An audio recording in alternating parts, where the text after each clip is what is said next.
सत्यवती माता जी की, समस्त का संघ की।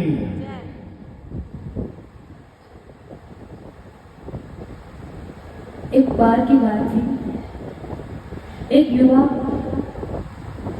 अपने हाथों में सिक्का लेकर बार बार उछाल रहा था। उस सिक्के की एक तरफ उसकी वृद्धावस्था की तस्वीर थी और दूसरी तरफ बचपन की। जब भी सिक्का उछालता था तो जब भी बालपने की तस्वीर आती थी तो उसको देखकर बार बार खुश हुआ करता था, और जब वृद्धावस्था की तस्वीर आया करती थी तो उसको देखकर उदास हो जाया करता था।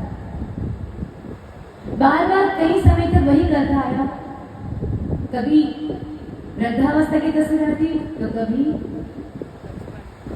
बालपने की, कभी खुश होता तो कभी दुख।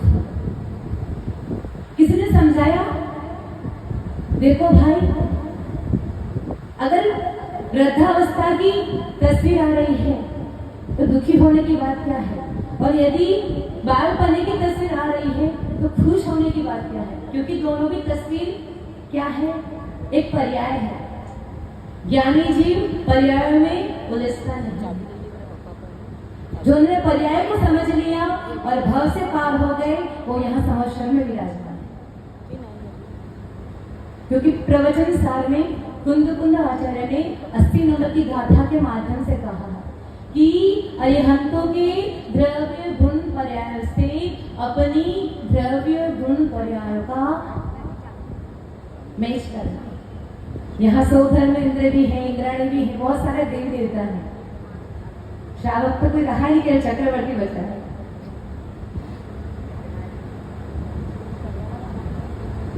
सभी एक दूसरे के ड्रेसें को देखकर, एक दूसरे के गहने को देखकर, आभूषणों को देखकर कंपेयर करते होंगे कि देखो इनकी ड्रेस कितनी अच्छी है, हमारी कैसी है, इनके आभूषण कितने सुंदर हैं, हमारे कैसे हैं। लेकिन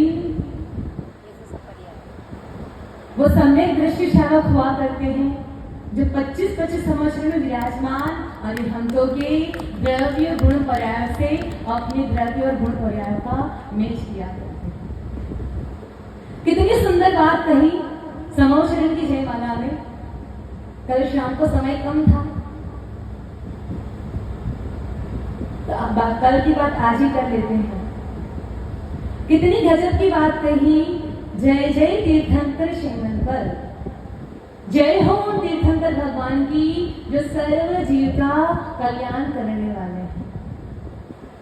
अगर वो उपदेश न देते तो बताओ ये मोक्ष मार्ग कौन बताता, फिर हम तो पार हो गए, अब किसको होना नहीं होगा हमें क्या मतलब। नहीं, जिस मार्ग पर हम चले हैं उसी मार्ग पर संसार के समस्त प्राणी चले।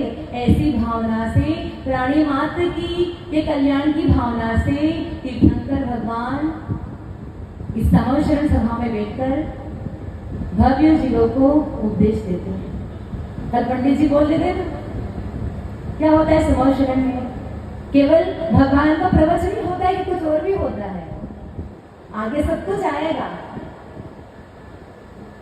कि क्या क्या वहां पर होता है, कैसे समोशरण होता है, ये इतने गोल गोल क्यों बना दिए, लोग सोचते हैं गोल गोल क्यों बना दिए।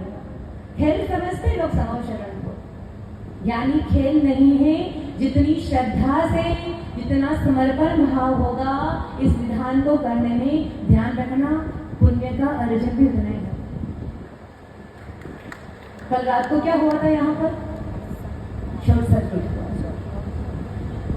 हमारे 11:15 बजे एक अम्मा बोलती माता जी उठो उठो उठो, कान में आग रखी।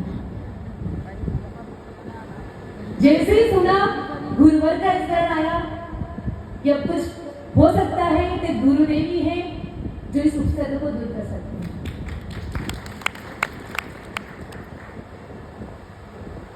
फिर हमने दीदी को इशारा किया, एक बार पक्का पूछो कि कैसा क्या हाल है। कुलदीप भैया के नंबर थे दीदी के पास में, पूछा तो बताया कि कुछ नहीं, हल्का सा शॉर्ट सर्किट हुआ था और समय पर जग गए, समय पर पता चल गया तो आज हम सब यहाँ बैठे हैं। गुरुवर का आशीष और गुरुवर की आज्ञा सबसे महत्वपूर्ण हुआ करती है। गुरु के शब्द व्यर्थ नहीं होते हैं, एक एक शब्द में कुछ राज हुआ करता है। भव्य होते हो प्राणी जो समोसरण में विराजमान गुरुजनों की बातों को स्वीकार कर लेते हैं, और कुछ लोग उस बात को मजाक समझकर हंसकर टाल देते हैं।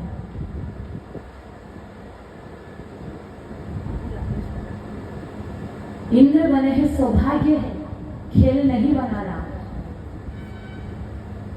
इसके लिए क्रियाएं की जाती है। पंडित जी को पूछो, कल पूजा तो 4:30 पौने 5 बजे चालू हुई थी। इसके पहले क्या हो रहा था? इसके पहले इंद्र प्रतिष्ठा हो रही थी। वो क्यों हो रही थी? वो इसलिए हो रही थी कि जिन जिन ने जो जो पात्र का चयन किया है, जिस पात्र में उनको स्थापित करना है, उसकी स्थापना की जाती है। कोई फोटो शूटिंग का कोई वो नहीं है स्टूडियो कि आज हम बैठ गए, कल और कोई बैठ गया, परसों फिर और कोई बैठ जाएगा। नहीं ज्ञानियों, ये धर्म सभा है, जिन प्रभु की आराधना का एक स्थल है, खेल नहीं बनाना। और कल की जो चर्चा करें ना, हम बताएं, पता नहीं 3-4 दिनों से हमें अंदर ही अंदर बहुत डर लग रहा था। हमने को ऐसा क्यों हो रहा है? कभी हुआ नहीं है। इससे पहले भी विधान हुए हैं कि मन में आई, चलो जब कोई शिष्य को कुछ तकलीफ होती है तो गुरु की याद हमेशा ही रहती है। ऐसा कोई पल नहीं होता जब गुरु का स्मरण मन में नहीं रहता है। आचार्य भगवान से आशीर्वाद का पत्र भेज देते हैं कि भगवान हमें आशीर्वाद चाहिए, आपकी कृपा इस खेरना नगर पर बनी रहे और ये जो कल्पद्रुम महामंडल विधान है वो निर्विघ्न संपन्न हो जाए। गुरु को पत्र भेजा और कल सुबह ही उनका आशीर्वाद डब्बू भैया के माध्यम से आया था। फिर दोपहर में हम यहाँ सामायिक के लिए बैठे। पता नहीं, अक्सर सामायिक में हम ध्यान करते, लेकिन कल दोपहर में हम यहाँ पर शांतिनाथ भगवान का जाप कर रहे थे, जो होता है फेमस मंत्र, ओम ह्रीं शांतिनाथ जिनेन्द्राय, सर्व जगत शांति कराए, सर्वधर्म शांति गुरु गुरु। तो पता नहीं क्यों आखिर समोशरण है ये, यहाँ पर अतिशय क्षेत्र बना है, तीर्थ क्षेत्र बना हुआ है। ऐसा भव्य दृश्य हर किसी को देखने नहीं मिलता। फिर सुबह भी शांति धारा करवा रहे थे, बहुत दिनों से तो सिंपल शांति धारा होती थी, लेकिन कल फिर पता नहीं शांति धारा करे तो हमने कहा उपसर्ग का स्रोत भी है, 11 दिन का विधान हो रहा है तो उसको ही बोल देना चाहिए। और सच में शाम को अगर गुरु का आशीर्वाद है, गुरु की कृपा है और नेमिनाथ भगवान का अतिशय है कि बहुत बड़ा उत्सर्ग होने वाला था, बहुत छोटे में टल गया। इस सभा मंडप ये पूरा समोशरण है, ये पूरा पांडव। यहाँ पर शुद्धि अशुद्धि का ध्यान रखना है, भावनाओं का ध्यान रखना है। आपकी थोड़ी सी लापरवाही कोई विघ्न ला सकती है। हमारी दीक्षा के पहले का एक प्रसंग था, आचार्य भगवान के सानिध्य में पीपल फूल का पंचग्रहण संपूर्ण हुआ था। तो आचार्य श्री का अक्सर भाई बड़ा संघ है, यहाँ से यहाँ विहार करो, विहारी प्रोग्राम भी चलते रहते हैं। एक पंचग्रहण पूर्ण हुआ कि दूसरे तैयार रहता है, बराबर पहुंच पाते झंडारोहण के दिन पर। तो वैसा ही पीपलपुर का पंचग्रहण समापन हुआ। गुरुजी को ध्यान में तक ज्वालामुखी योग, लेकिन अब बार कितना लोग देखेंगे, विहार भी करना है, बड़ा संघ है, कोई वृद्ध साधु भी है, कोई 3 घंटे में तय करता रास्ता, कोई 2 घंटे में करता है, जिसको 4 घंटे भी हो जाया करते हैं। और सूर्यास्त होने से पहले यथायोगी स्थान पर पहुंचना भी है। तो ज्वालामुखी योग में ही निकल गए, विहार कर लिया, और उसके ही 4 दिनों के बाद में हमारी 7 दीक्षार्थियों की दीक्षा थी, उसमें हम भी थे। हुआ ऐसा कि ज्वालामुखी योग में निकल गए और 2 किलोमीटर चले होंगे और रास्ते में एक वृक्ष पर 10-15 मधुमक्खी के चत्ते थे। एक ट्रक वाला निकला, एक वायर हिला और सारी मधुमक्खी के चत्ते पूरे संघ पर बहुत गजब का भयानक उत्सर्ग हुआ। लेकिन तपस्वी थे। समोशरण की विशेषता बताए तो कहते हैं समोशरण में किसी को भूख प्यास नहीं लगती है। और हम बताते हैं वो भगवान का समवचरण कुबेर इंद्र ने रचाया हो, लेकिन फिर भी ये समवचरण भी सामान्य नहीं है। अगर आप भक्ति भाव से इस समवचरण में त्याग कर कर बैठोगे तो इस समवचरण का अतिशय आपको नजर आएगा। तपस्वियों की, साधुओं की, गुरुजनों की तपस्या हुआ करती है कि 24 घंटे में एक बार आहार कर ले, कभी अंतराय भी आ जाए, कभी उपवास भी हो गया, जो क्रियाएं हैं सो करनी तो करनी। कहाँ से आती है इतनी ऊर्जा? कहाँ से आती है इतनी ऊर्जा? आती है समर्पण से, जिन प्रभु के प्रति श्रद्धा से, हमें विश्वास है। शरीर भूखा रह सकता है, लेकिन आत्मा की भूख तो प्रभु भक्ति से ही नष्ट होने वाली है। कैसे प्रभु की आराधना करते हैं? कितनी गजब की बात कही थी कि भगवान आप धर्म चक्र के कर्ता हो। इस धर्म को चलाने वाला कौन है? तीर्थंकर भगवान है। महावीर स्वामी आज नहीं है, लेकिन फिर भी क्या कहते हैं? हम महावीर स्वामी के वंशज। क्यों कहते हो भैया? अपने पिता का नाम क्यों नहीं लेते हो? दादाजी का नाम क्यों नहीं लेते हो? महावीर स्वामी के वंशज क्यों कहते हो? आप तो कहते नहीं, कहते हो ना? आप लोग नहीं कहते हो? कहते हो, हम तो कहते हैं कि हम महावीर स्वामी के वंशज, गर्व से कहते हैं। आज महावीर स्वामी नहीं है, लेकिन फिर भी उनका नाम लिया जा रहा है। कुंद आचार्य नहीं है, फिर भी उनका नाम लिया जा रहा है।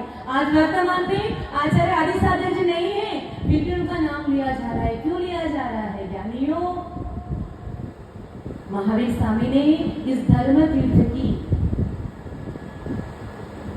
करता है। अंतिम शासक न्याय के महावीर स्वामी, इन्होंने इस तीर्थ को चलाया है। तो हम सब उनको नमन करते हैं, उनको मानते हैं, श्रद्धा करते हैं। कैसे है वो महावीर स्वामी? कैसे है वो तीर्थंकर भगवान जो अनंत ज्ञान, अनंत सुख, अनंत वीर्य, अनंत दर्शन से संपन्न है, अनंत अनंत गुण है, फिर जिनके ज्ञान में तीनों लोग, तीनों काल की सभी पर्याय झलक रही है, लेकिन फिर भी अपने में जो तन्मय रहते हैं, बाहर की किसी भी चीजों में उलझते नहीं हैं, केवल ज्ञाता दृष्टा मात्र रहते हैं। जानते हैं बड़ा मुश्किल है लोगों को समझाना। कल पंडित जी बोल रहे थे, कोई सुनता ही नहीं है। हमने कहा दुनिया प्रभु महावीर के सुनने तो बड़ी बात है, हमारे सुनने तो बड़ी बात है, पंडित जी की नहीं भी सुने तो कोई बात नहीं। सुनना चाहिए। जो प्रबुद्ध होते हैं, विद्वान होते हैं, उनकी बात को भी स्वीकार करना चाहिए, क्योंकि अनुभव है, कई विधान करवाए होंगे, हर तरह का अनुभव हुआ करता है। कैसे हमें प्रभु की आराधना करनी चाहिए।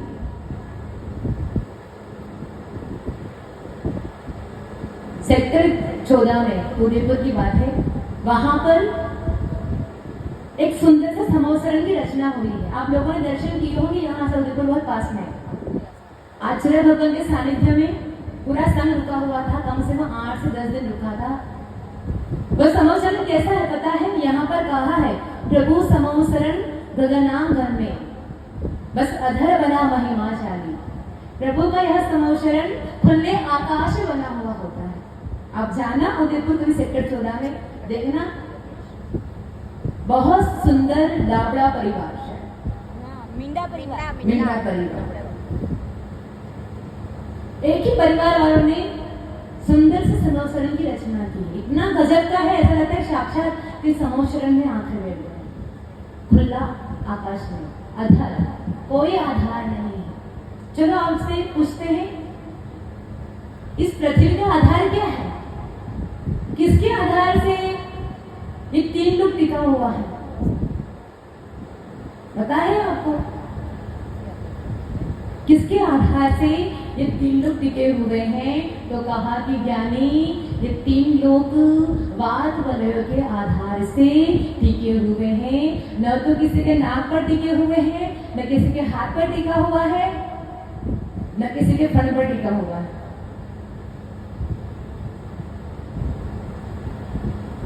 समो शरण अधर विराजमान है। और समो शरण में गंध कुटी के अंदर तीर्थंकर भगवान कैसे विराजमान होते हैं। सिंहासन होता है, फिर उस पर कमल की रचना होती है, उस पर भी भगवान कहते हैं कि हमको ये सब कुछ नहीं चाहिए, ये सब कुछ छोड़ा है तब तो यहाँ पर आए हैं। बिना छोड़े कुछ मिलता है दुनिया में, बताओ। देखो यहाँ जो समोसर विराजमान है, सब बोटियां ले लेकर बैठे हुए हैं और वो भी हमसे नीचे बैठे हुए हैं, और हमने कुछ भी नहीं दिया है तब भी सबसे ऊपर बैठे हैं। क्यों बैठे हैं? और भगवान हमसे भी ऊपर बैठे हुए, क्यों बैठे हुए हैं? यानी जिन्होंने सब कुछ त्याग लिया है, अब कुछ नहीं चाहिए, इसलिए उनके पीछे सारी विभूति चक्कर काटती है। क्या वर्णन करें इस समोशरण का? अतुल्य वैभव शब्दों के द्वारा कहना भी बड़ा मुश्किल है। कैसे तो इस समोशरण के कोट है, भूमिया है, सीढ़ियां है। इस समोशरण के अंदर आपको 8वीं भूमि में पहुंचना पड़ता है, तो कहते हैं 20,000 सीढ़ियां हैं। गिरनार जी में कितनी सीढ़ियां हैं? 11,000। शिखर जी की तो बात ही मत करो, 27 किलोमीटर का महापहाड़ है।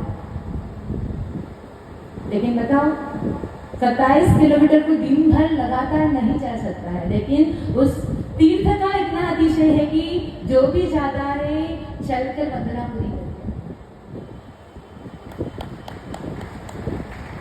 गिरनार जी आचार्य भगवान के सानिध्य में 2019 में पूरा संघ गया था और 1 महीना गिरनार जी पर रुका था, गिरनार जी की तलहटी पर। आचार्य भगवान गिरनार जी का जो घेर का जंगल है, बहुत जबरदस्त जंगल है। हम लोगों भी वहां घुसकर ध्यान किए थे। हम क्या था कि आचार्य भगवान रोज दोपहर में आन होने के बाद में सामायिक 12 बजे की 2 किलोमीटर अंदर जाकर घेर के जंगल में वो उनके साथ 2-3 मुनिराज जाते थे और रोज अंदर जाकर वहां पर सामायिक किया करते थे। तो हमको भी लगता था कि नहीं, ये कितना अच्छा लगता है, ऐसा जंगलों में मुनिराज साधना ज्ञान करते हैं, तो हमको भी जाना है। तो हम और हमारी माता जी, 2-3 माता जी थी, तो हम साथ में चले गए। तलहटी पर 50 सीढ़ियां चढ़े, वहां पे भी जंगल था, 10 कदम अंदर घुसे। सागवान के पूरे वृक्ष, बड़े बड़े पत्ते सूखे हुए, उसके अंदर गिलहरी, चिड़िया सब ठुठुठुठु करते हैं। हमारे साथ माता जी बोले, माता जी कहाँ लेकर आ गए? अब सामायिक की खाना करके बैठ गए। मन ही मन में लगा, माता जी कैसे आगे क्या करेंगे? हमने कहा कोई बात नहीं, थोड़ा शांति रखो। वो घबरा रहे तो हम भी घबरा गए, कोई बात नहीं। लेकिन कहते हैं ना, जिसको प्रभु पर श्रद्धा होती है, भक्ति होती है, इसके बाद में शुरू के 10 दिन हमको बहुत डर लगी, लेकिन इसके बाद 1 घंटा आराम से और बहुत अच्छे भावों से हम दोनों ने मिलकर समय किया। जो माता जी कहती है कि माता जी अगर आप जीत न करते तो आज के दिन इतनी अच्छी समाई करने का अवसर भी न मिलता। यानी प्रभु भक्ति करने का, तपस्या करने का आनंद क्या होता है? उनसे पूछो, जिन्होंने भी 10-10 उपास किए होंगे, उनसे पूछो कितना आनंद होता है कि हम इतना कर सकते हैं। तप में, भक्ति में हमेशा खुशी मिलती है, गम कभी नहीं मिलता है। तो प्रभु के समोशरण की 20,000 सीढ़ियां कैसे चलता है प्राणी? कब पहुंचता होगा? तो कहा कि एक अंतर मुहूर्त में, जैसे कोई लिफ्ट होती है ना, लिफ्ट पर चढ़ता है और अपने आप चलती रहती है, वैसे ही 20,000 सीढ़ियों को व्यक्ति आराम से खुशी खुशी एक अंतर मुहूर्त काल के अंदर पार कर लेता है। फिर प्रभु की वाणी खिलती है, पुण्यशाली जीव होते हैं। नहीं तो सगाड़ा समाधिकरण जो पाठ है ना, उसमें कहा है, भव भव में समूह शरण में ये जीव जाकर अनंत बार गया है, एक बार नहीं गया है। ये तो अपन ने बनाया समूह शरण है, जो रियल समूह शरण है, जहाँ साक्षात अरिहंत भगवान विराजमान है। ऐसे समूह शरण में भी ये जीव एक बार नहीं, दो बार नहीं, क्या कहा, अनंत बार मतलब अनकाउंटेबल, जिसका कोई अंत नहीं है।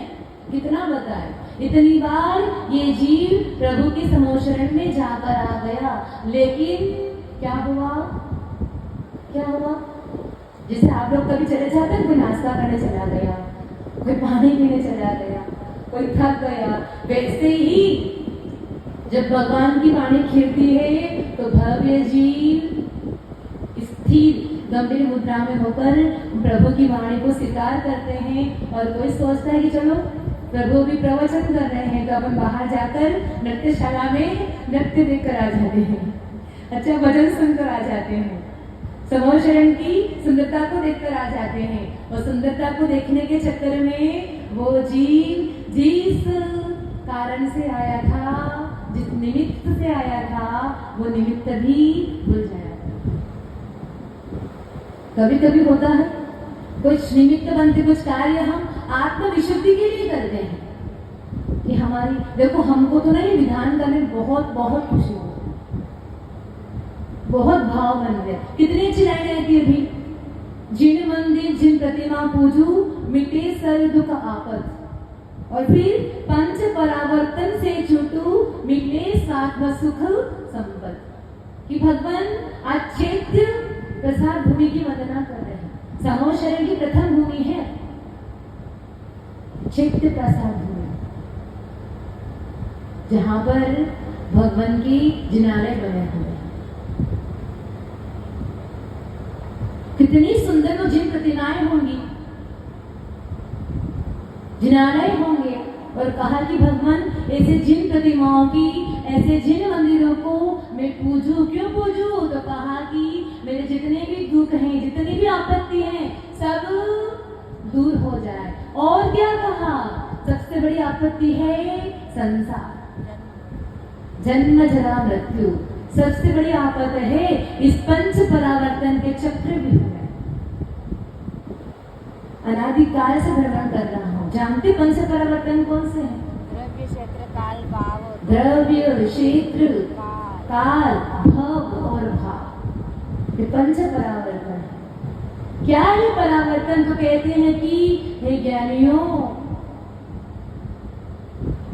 घंटों घंटों सुंदर सुंदर वस्त्र पहनने में, आभूषण पहनने में लगा देते हैं।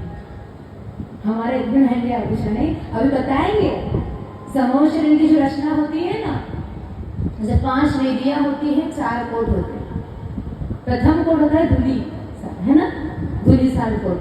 वो कैसे बना हुआ है? तो कहा कि रंग बिरंगी मणियों से, विडूरे मणियों से, ओहो, इतना गजब का केवल भगवान के समूह शरण का पहला कोट बना हुआ है, 20 पत्थरों से नहीं बना हुआ है।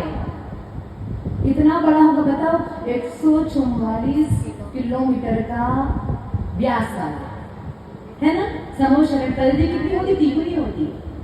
व्यास से परिधि कुछ अधिक 3 होती है। परिधि समझते, राउंड, ऐसा व्यास कहलाता है, और इसको राउंड करते तो परिधि कहलाती है, 3 होती है। आप लोगों को जैन भूगोल पढ़ाएंगे ना, तब सब बताएंगे व्यास क्या होता है, परिधि क्या होती है। तो इतना विशाल समूह शरण मणियों से बना हुआ, पद्मराग मणियां है, वेडूरे मणियां है, ओहो। और हम कहाँ चुल्लू भर संपदा को लेकर इतना राग द्वेष करते हैं। क्या है? चुल्लू भर ही तो है। कहाँ जिन प्रभु को सच में, अगर वो तिलय नदी पढ़े, फिर लोग सारा ग्रंथ पढ़े ना, तत्वा सूत्र ही पढ़ ले, कुछ नहीं तो जैन भूगोल ही पढ़ लो, समझ में आए कि 3 लोक में कहाँ कहाँ पर कैसी व्यवस्था है। हमारे जिन प्रभु के जिनालय कितने भव्य हैं, 10-10 तोला, 20-20 तोला पहन के, ठमक के इतराते हैं। लेकिन ज्ञानियों उस वैभव को देखे ना, जैसे चक्रवर्ती, भरत चक्रवर्ती, बहुत ऐसे अहंकार कर रहे थे कि देखो मैंने 6 खंडों को जीत लिया, अब वृषभगिरी पर्वत पर अपना नाम लिखा जाएगा। नाम लिखने के लिए गए तो सैनिक कहता है, राजन नाम कहाँ लिखे? ओहो इतना विशाल पहाड़ है, ऋषभगिरी पर्वत तो छोटा नहीं है, योजनों में है, महायोजनों में। अपन तो छोटे योजन की बात करें तो 12 किलोमीटर, महायोजन कितना होता है? एक योजन में 6000 किलोमीटर। कितना विशाल, कितनी संपदा होती चक्रवर्ती के पास है, पता है? कल्पद्रुम महावरा विधान जो करते हैं ना, उसमें पंडित जी कह रहे थे, जिसको जो चक्रवर्ती से मांग रहा वो मांग लो, सारी इच्छाएं पूरी करेंगे चक्रवर्ती, है ना? देखो हम तो मांगते नहीं है, हमारा त्याग है, जो मांगता है उसको कुछ नहीं मिलता है, बिन मांगे सब कुछ मिलता है। हमने जब मैं बाहर निकली थी तो कल्पद्रुम महावरा विधान की, तो बोल रहे थे माता जी विधान करना, हमने कहा देख लो आपकी चादर कितनी लंबी है, उसमें पैर पसारो, फिर कैसा होता है? तो हमने कहा समोचरण की रचना भी होती है। फिर पंडित जी आ गए दिल्ली से, अरविंद जी, फिर वो कहे कि आप जब 25 संवत्सर की रचना भी होती है, ऐसे भी होता है, ऐसा भी होता है। अब हमारे वीरेंद्र जी हैं, समाज के जिम्मेदार शावक है, सबके मन में बात फिट हो गई, अपन तो ऐसा वाला ही करवाएंगे। कैसा वाला? 25 संवत्सर। हमने कहा भाई देखो हमारी कोई इच्छा नहीं है, हमारी कोई भावना नहीं है, हमारा तो इतना है कि पूरी समाज मिलजुल कर धर्म प्रभावना करे और भगवान की भक्ति करे। सकल दिगंबर जैन समाज मिलकर इस संवत्सर में आकर भगवान की भक्ति करे, यानी प्रभु महावीर के वंशज के हो, फिर अलग अलग क्यों रहना?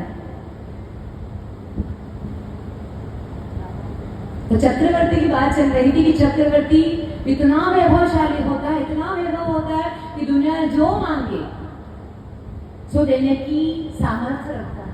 कितना वैभव होगा, खजाना खाली नहीं होता है। ऐसा चक्रवर्ती भी जब वहां पर जाता है तो नाम लिखने के लिए स्थान नहीं मिलता है, उसका भी मान भंग हो जाया करता है। तो ज्ञानी हम किन चीजों का अभिमान करें, किन चीजों में उलझे जो इतना गजब का वैभव है। पहली भूमि चित्त प्रसाद भूमि, आप लोग वहां दर्शन करने जरूर जाना। पंडित जी बहुत गजब का समर्पण बना है, जिंदगी में कभी किए करना, बहुत गजब का बना हुआ। हम लोगों ने दर्शन किए थे, हम तो सुबह शाम दोनों टाइम दर्शन करते थे। अपन लोग कब अवसर मिलेगा ऐसा दर्शन करने? भाव अच्छे बन रहे हैं और उसके दर्शन कर करके थक जाते थे, इतना विशाल था। तो हमने कहा भगवान 1.5 सवा कितना विशाल होगा। आनंद भी था, खुशी भी थी, कितना गजब का वैभव हुआ करता है भगवान। और देखो जिन प्रतिमाएं, ये कैसी प्रतिमाएं हैं गजब की। जब हम नंदीश्वर द्वीप की बात करते हैं तो कहते हैं वो प्रतिमा किसने स्थापित की, कहां से आई है, कौन व्यवस्था देखता है? तो कहा कि वो प्रतिमाएं इसने बनाई नहीं है, इसलिए वो प्रतिमाएं अष्टप्राति हौरेहारे की होने के बावजूद भी उसे हम क्या कहते हैं? सिद्ध प्रतिमा कहते हैं। क्यों? अनादिकाल से बनी हुई है, किसने बनाई नहीं है और कोई नष्ट भी नहीं कर सकता। कितना वैभव है भगवान का, कितनी महिमा है। लोग जब अभिषेक करते हैं तो एक पाठ रोज बोलते हैं, गंगा की धारा जिनवर पे गिरती है श्री मुख के सिर पे, इसलिए सारे जग में जन जन धारा पूजित है गंगा धारा। देखो गंगा धारा को पूजित कह दिया। हम लोग गंगा को पूजनी मानते? कौन मानता है? हम मानते गंगा को पूजनीय। क्यों मानते हैं? तो क्या कहा? गंगा की धारा पर्वत से गिरती है श्रीमुख के जिन पे। गंगा की धारा पवित्र क्यों है? यानी इतिहास खोल के देखना, 2000 वर्ष पुराना यतिवृषभ आचार्य ने पिलर पन्नति ग्रंथ की रचना की है। उसने बताया है जब गंगा हिमालय से हिमवंत पर्वत से निकलती है और जब वहां से निकलती है गुफा से, तब वो उस गुफा के नीचे अनादिकालीन जिन प्रतिमा विराजमान है जटाधारी, उस प्रतिमा पर सीधी वो धारा गिरती है, भगवान जी का अभिषेक करते हुए गिरती है। इसलिए ज्ञानी हम गंगा को पूजनीय मानते हैं। मतलब कितनी गजब की बात है, जो धारा भगवान के मस्तक से होकर निकल गई, वो धारा भी हमारे लिए पूजनीय होती, परम पवित्र हुआ करती है। तो ज्ञानी यहाँ साक्षात भगवान का समोच्चरण मिला है, अपनी भावनाओं को, अपने जीवन को निर्मल करे। जय बोलिए परम पूज्य चतुर्थ भट्टाचार्य भगवान सुनील सागर जी